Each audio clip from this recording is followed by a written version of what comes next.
Relawan Animal Rescue menyusuri pemukiman warga mencari hewan-hewan yang kelaparan pasca banjir bandang di Kabupaten Agam, Sumatera Barat. Mayoritas kucing dan anjing yang ditemukan malnutrisi atau kelaparan.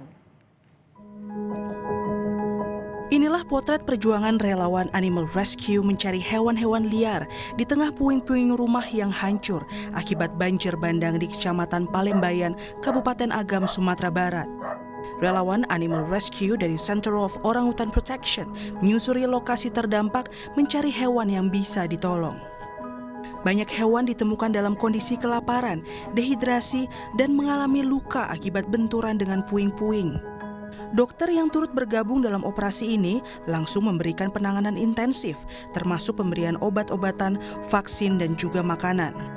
Selain dari kasus trauma, banyak juga yang malnutrisi atau yang kelaparan. Jadi karena kan udah nggak dikasih makan, jadi di situ kami ada kasih bantuan feeding lah, street feeding namanya.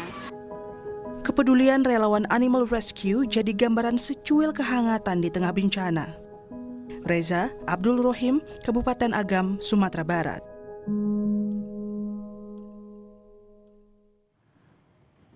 Timnas bola basket 3x3 Putri Indonesia mencatatkan sejarah dengan merebut medali emas pertama kali di ajang SEA Games 2025 yang berlangsung di Bangkok, Thailand.